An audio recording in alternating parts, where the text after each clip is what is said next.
La realidad actual de una vida perdida ya es bastante angustiante, pero sus implicaciones para los últimos días son aún más aterradoras.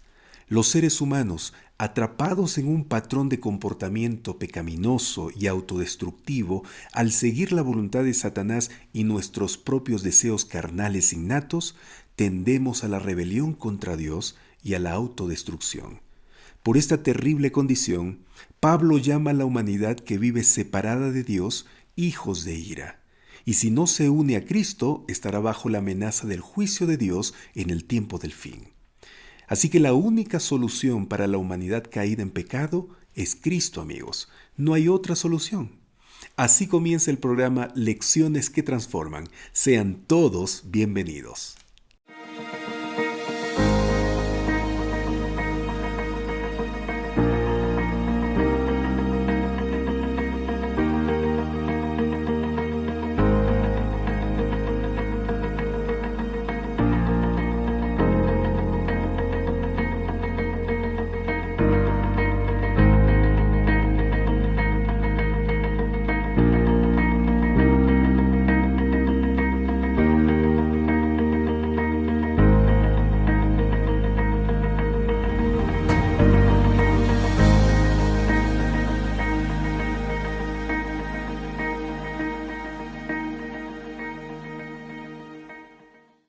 Bendito sea el nombre del Señor, porque el Señor es bueno y su misericordia dura para siempre.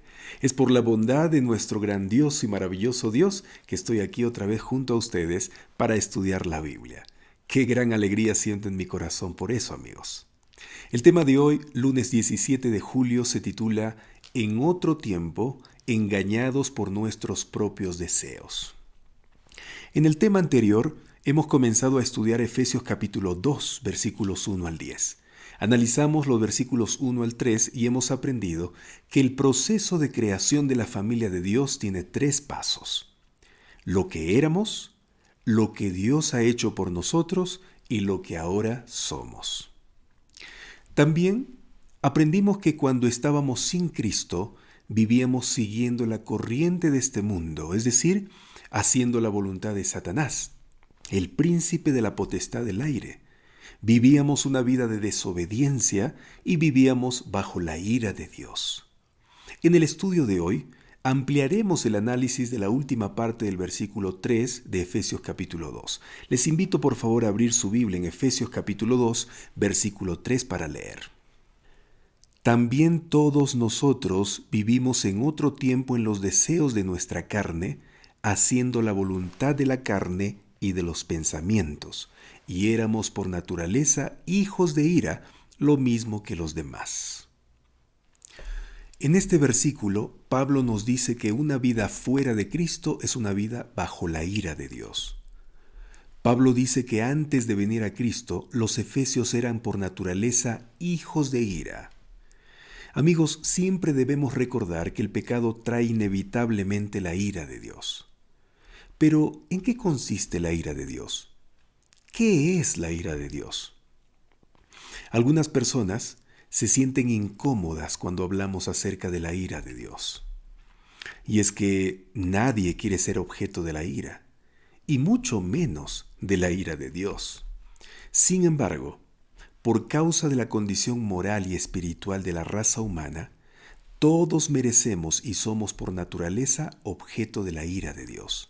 Así nos lo dice el texto que acabamos de leer, Efesios capítulo 2, versículo 3. Amigos, el problema es que vivimos en una era de sentimentalismo y permisividad que hace difícil aceptar la realidad de la ira de Dios. Por lo tanto, algunos tienden a redefinirla al enfatizar que Dios es amoroso por naturaleza y sugieren que el amor de Dios y su ira son incompatibles.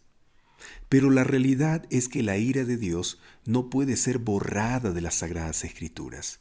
Y esto deberíamos mantener en mente cuando estudiamos este importante tema.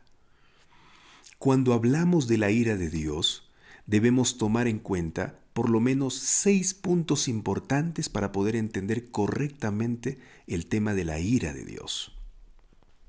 El primer punto tiene que ver con la ira divina y el enojo humano.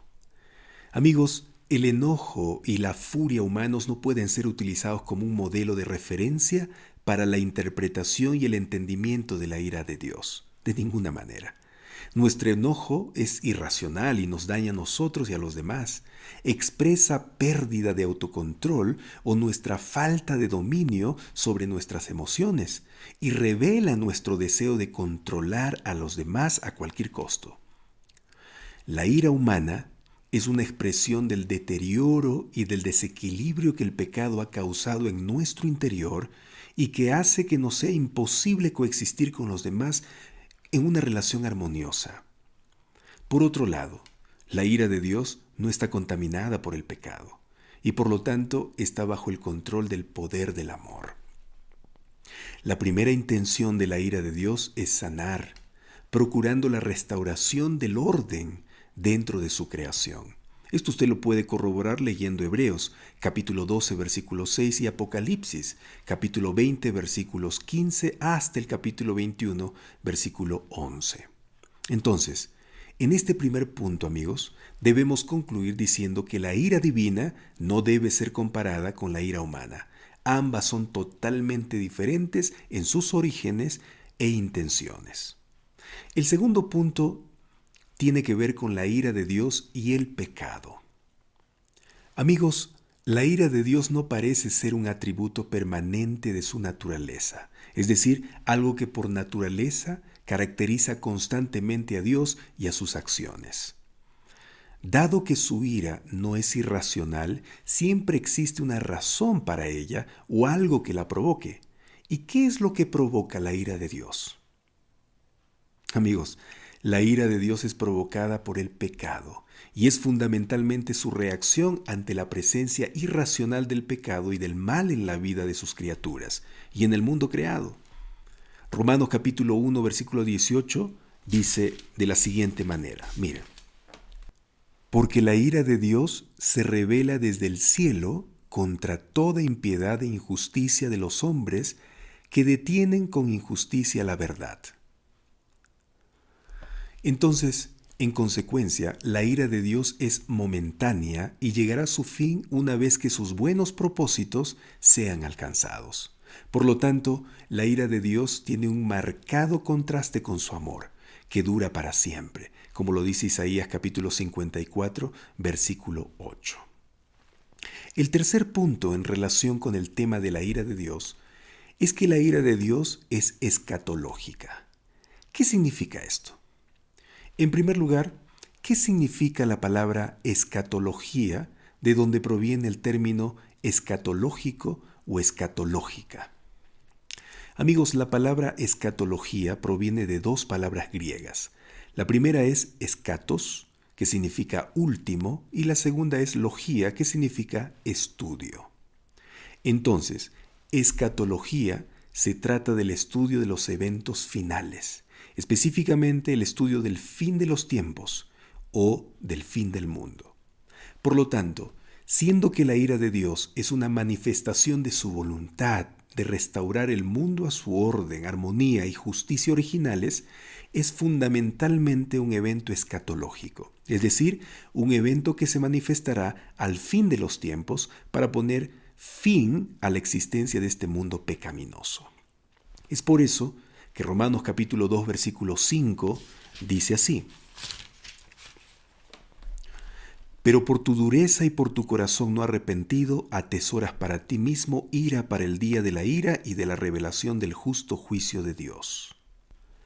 Este versículo nos enseña que hay un momento cuando la ira de Dios se manifestará como un justo juicio divino contra la dureza del corazón y el pecado. ¿Y de qué manera se manifestará la ira de Dios? Usted puede leer Apocalipsis capítulo 16 para conocer la forma en que Dios derramará su ira sobre este mundo pecaminoso para ponerle un fin absoluto. Isaías capítulo 28 versículo 21 llama adecuadamente a este evento escatológico como la extraña obra de Dios. En ese momento escatológico, la totalidad de la ira de Dios se revelará a través del derramamiento de las últimas 7 plagas, como está registrado en Apocalipsis capítulo 15, el versículo 1, y todos recibirán de acuerdo con sus obras, dice allí también. No es una autodestrucción personal o una fuerza impersonal que actúa sobre los pecadores y Satanás, ¿no, amigos? En el derramamiento de las 7 últimas plagas, Dios participa activamente al ponerle personalmente un punto final al pecado con el fin de restaurar la armonía universal que Él estableció en el principio. El cuarto punto sobre el tema de la ira de Dios que debemos considerar es que la ira de Dios está dentro de la historia. Hermanos, aunque es fundamentalmente un evento escatológico, la ira de Dios ya está presente, en algún sentido, en este mundo, como lo leímos en Romanos capítulo 1, versículo 18. A veces consiste en entregar a los pecadores al poder del mal, como lo dice el versículo 28 de Romanos capítulo 1. Otras veces, Dios interviene directamente y castiga a los pecadores que no se arrepienten, como lo muestra Génesis capítulo 6, versículo 17, cuando produjo un diluvio de agua sobre la tierra para destruir a todo ser humano que no había entrado al arca de Noé, a ese que él había construido. O también quita su poder controlador sobre la naturaleza, lo que tiene como resultado la destrucción y la muerte, como lo demuestra Génesis también, capítulo 19, versículos 24 y 25, en ocasión cuando Jehová hizo llover sobre Sodoma y Gomorra azufre y fuego desde los cielos, destruyendo a esas ciudades. Estas expresiones históricas de la ira de Dios establecen límites a la incursión del pecado en la sociedad o en su pueblo y tienen una intención redentora. El quinto punto tiene que ver con la ira de Dios y nosotros. Aunque tal vez no lo entendamos por completo ahora, la ira de Dios contra el pecado humano revela su lado afectivo. Indica que toma al pecador seriamente, que no nos ignora incluso cuando estamos en rebelión contra Él. En otras palabras, Dios toma nuestras acciones tan seriamente que al reaccionar ante ellas con su ira nos está mostrando su deseo de interactuar con nosotros. Ignorar a las personas muestra irrespetuosidad y ausencia de amor. Cuando Dios reacciona ante nuestro pecado, nos está diciendo claramente que somos importantes para Él, que no nos abandona fácilmente, que la relación aún no se ha terminado, así que el amor de Dios y su ira no son incompatibles.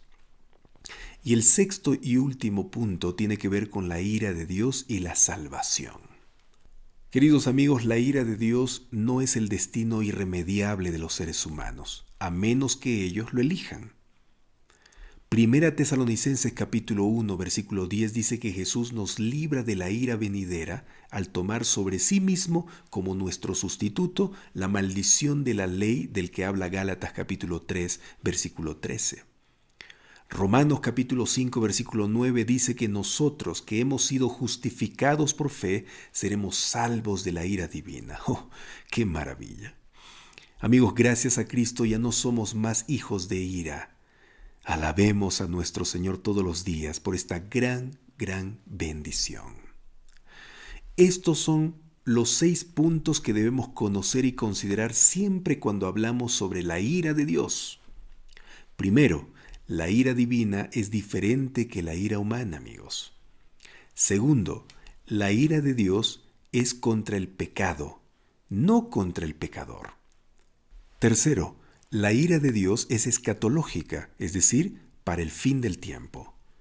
Cuarto, a pesar de que la ira de Dios es escatológica, siempre se ha manifestado a través de la historia, con mezcla de misericordia. Quinto, la ira de Dios contra el pecado humano revela su lado afectivo, muestra su interés por nosotros. Y sexto, la ira de Dios no caerá sobre los justificados por Jesús, no caerá sobre los que han elegido a Jesús como su Salvador. Amigos, todos somos merecedores de la ira de Dios porque todos hemos pecado. Todos estamos sujetos a las consecuencias del pecado, incluso la consecuencia final, que es la muerte. Pero gracias a Dios que por medio de Cristo nos liberó de seguir estando bajo la ira divina. Los creyentes en otro tiempo éramos hijos de la ira, merecedores de castigo en el juicio de Dios, lo mismo que la humanidad pecadora entera. Pero habiendo creído en Cristo, somos transformados por el poder de Dios para salvación del castigo en el juicio y para vida eterna. Aleluya. Gloria a Dios, hermanos. Por eso, nosotros debemos mantenernos en los caminos del Señor. Por eso nosotros debemos mantener siempre fijada nuestra mente, fijados nuestros ojos en Jesús, el autor y consumador de nuestra fe. Mientras nosotros estemos unidos con Jesús, como dice Juan, capítulo 15, versículos 1 al 5, unidos como el pámpano está unido a la vid, que es Cristo, así también nosotros. Si nos mantenemos unidos a Él, estaremos seguros. Que nada, amigos, nos distraiga. Que nada nos distraiga de esa gran meta a donde nosotros tenemos que llegar. Hay una meta que alcanzar. El Señor ya ha hecho su parte y continúa haciendo por nosotros. Ahora depende de nosotros mantenernos siempre unidos a Él, a través del estudio de la Biblia, a través de la oración. ¿Sí? Ahora, por otro lado, cuando Pablo dice que éramos, no está diciendo que ahora nosotros no vamos a pecar. No, simplemente lo que está diciendo es que nosotros ahora tenemos una fortaleza sobrenatural en el Espíritu Santo para no vivir en pecado, en esos pecados conscientes. Ahora ya tenemos la capacidad de frenarnos ante las tentaciones de Satanás para no pecar. Sí, claro que nuestra naturaleza pecaminosa va a llegar hasta el fin de los tiempos, cuando Cristo venga y recién allí arranque esa naturaleza mala. Sin embargo, ahora podemos tener fortaleza de mantenernos fieles al Señor, fieles a Él. Es verdad que a través de la vida, en el camino, quizás tropecemos y caigamos, pero nuevamente podemos levantarnos e ir a Jesús para que Él nos limpie, nos purifique y nos fortalezca para continuar adelante. Gracias a Dios que ya no estamos bajo la ira de Él. Ahora ya estamos bajo su amor, bajo su amparo. Él es nuestro amparo y protector. Él es nuestro pronto auxilio en cualquier situación complicada, a cualquier desafío que se nos presente en la vida. Gracias a Dios por eso, ¿no? Vamos a responder ahora las dos preguntas que aparecen aquí en la lección. La primera pregunta dice: ¿qué quiere decir Pablo al afirmar que sus oyentes en otro tiempo eran por naturaleza hijos de ira igual que los demás? Y nos pide que leamos Efesios capítulo 2, versículo 3 y capítulo 5, versículo 6. Vamos a leer. Vamos a Efesios capítulo 2, versículo 3. Entre ellos todos nosotros también vivimos en otro tiempo al impulso de los deseos de nuestra carne, haciendo la voluntad de la carne y los pensamientos. Y éramos por naturaleza hijos de ira, igual que los demás. Ahora vamos al capítulo 5 y vamos a leer el versículo 6. Dice así: nadie los engañe con palabras vanas, porque por estas cosas viene la ira de Dios sobre los desobedientes. Entonces, ¿qué quiere decir Pablo al afirmar que sus oyentes en otro tiempo eran por naturaleza hijos de ira igual que los demás? Quiere decir que vivían en rebelión contra Dios. Tenían un comportamiento pecaminoso y autodestructivo. Y hermano, hermana, ¿usted no recuerda cuando estaba separado de Dios? Cuando vivía su vida sin conocer la voluntad de Él, sin conocer las Sagradas Escrituras. ¿Sí? ¿Cómo vivía usted? En rebelión contra los mandamientos, en rebelión contra las Escrituras. Consciente e inconscientemente, pero vivíamos en rebelión. nuestro comportamiento era pecaminoso y autodestructivo. ¿Por qué? Porque nuestros hábitos eran totalmente malos. Tomando alcohol, fumando, desvelándonos durante la noche, en fiestas, en reuniones sociales, comiendo comida que hacía daño, nos estábamos autodestruyendo. Así era nuestra vida separada de Cristo. Pero gracias a Jesús que llegó a nosotros y nos mostró el camino, a través de un amigo, a través de un hermano, alguien trajo la buena noticia, por medio de un audio que nos compartieron, por medio de un video como este, de estudio de la Biblia. El Señor fue cambiando nuestro ser. Qué lindo, ¿no? Y salimos de esa condición terrible en que estábamos viviendo, bajo la ira de Dios, porque vivíamos en pecado, ¿no? Así parecido a nuestra vida, ¿no? La vida de los efesios. Vamos ahora a la segunda pregunta. ¿Quién no ha advertido lo corrupta que es nuestra naturaleza, aún después de habernos entregado a Jesús? ¿Qué debería enseñarnos esto sobre la importancia de aferrarnos a Él en cada momento de la vida? Yo les dije hace un momento que aunque nos hemos entregado a Jesús, todavía existe en nosotros corrupción, porque el pecado está dentro de nosotros. Nuestra naturaleza es esa, pecaminosa. Entonces, ¿cómo nosotros podemos controlar eso? ¿Con nuestra propia fuerza? ¿Con una meditación por allí? ¿Trascendental, como muchas personas lo hacen, con yoga y todo eso? No, amigos. Eso no controla realmente. Quien controla es el Espíritu Santo, un poder sobrenatural. En nosotros no hay autocontrol. Solo el Espíritu Santo puede controlar nuestra vida.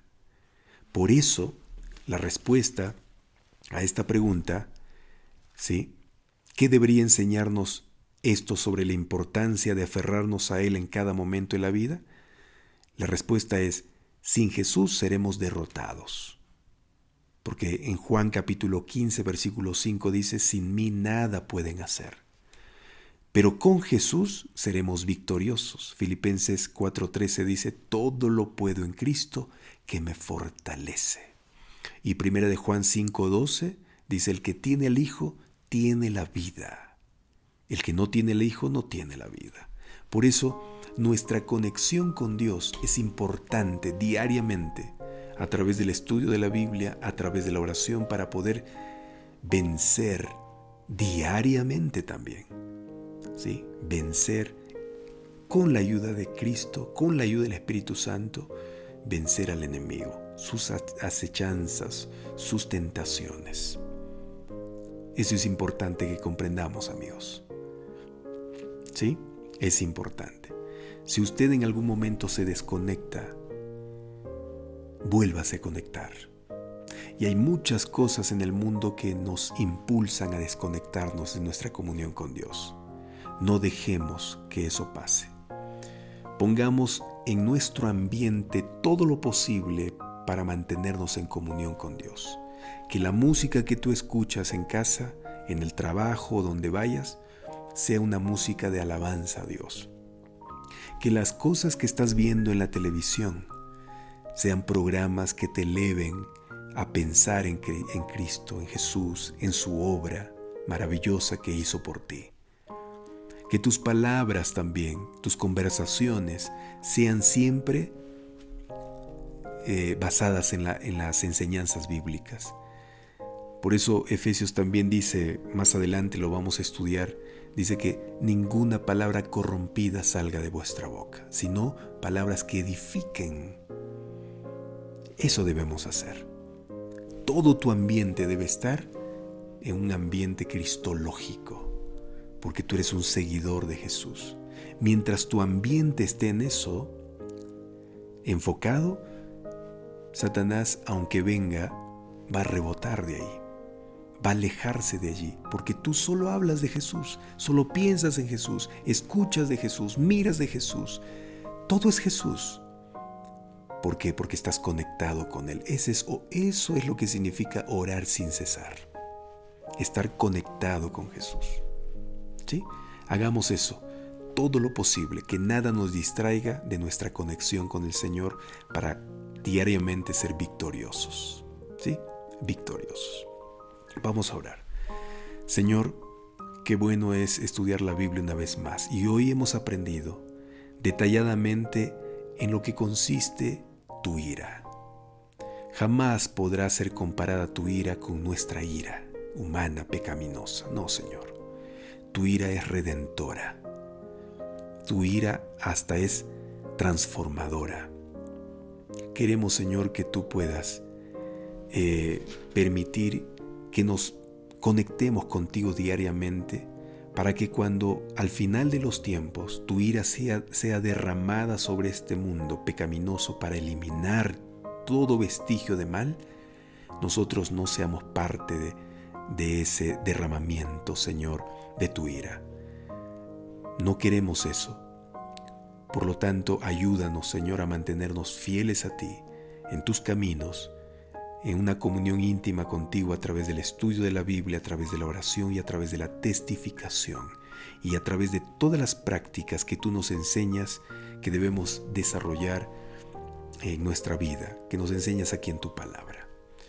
Gracias, Señor, por escuchar nuestra oración y enseñarnos a vivir correctamente para librarnos de tu ira. En el nombre de Jesús. Amén.